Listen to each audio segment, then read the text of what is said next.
आमचे मित्र पद्मश्री नामदेव ढसाळ यांच्या स्मृतीप्रित्यर्थ कुलस्वामिनी साहित्य परिषदेतर्फे आयोजित केलेल्या या राष्ट्रीय साहित्य संमेलनात उपस्थित असलेले सर्व मान्यवर साहित्यिक, कवी, संशोधक आणि साहित्यप्रेमींना मी मनापासून नमस्कार करतो।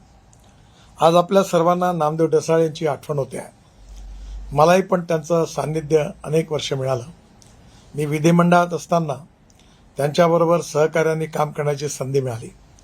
अतिशय प्रखर विचारक, दलित, पीडित, शोषित समाजाबद्दल असणारी संवेदनशीलता आणि कळवळा आणि त्याच्या आधारावर त्यांच्या भावनात्मक मनातून जे शब्द साहित्याच्या रूपाने व्यक्त झाले ते त्यांचं अजरामर साहित्य।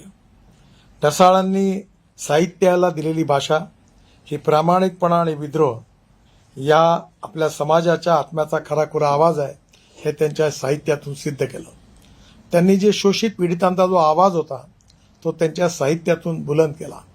एक संवेदनशील साहित्यिक, समाजाबद्दलची जाण असणारे, समाजाच्या शोषित पीडित माणसाबद्दल कळवळा असणारं असं त्यांचं व्यक्तित्व होतं आणि त्यामुळे आपल्या सगळ्यांच्या मनात त्यांची कायम स्मृती आहे। या निमित्ताने होणाऱ्या या परिषदेला आम्ही पुन्हा एकदा मनापासून खूप खूप शुभेच्छा देतो आणि माझे मित्र पद्मश्री नामदेव ढसाळ यांच्या स्मृतींना अभिवादन करतो।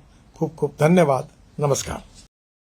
मी डॉक्टर श्रीपाल सबनीस सरांना विनंती करतो, आपल्या हस्ते त्यांना शाल, ग्रंथ आणि सन्मान चिन्ह देऊन या ठिकाणी त्यांना सन्मानित करायचे। डॉक्टर सबनीस साहेबांच्या हस्ते त्यांचा सन्मान होत आहे। वारे परिषदेसाठी जोरदार टाळ्यांचा गजर झाला पाहिजे। वारे सरांना पुन्हा एकदा आमच्याकडून भरभरून शुभेच्छा व्यक्त करतो।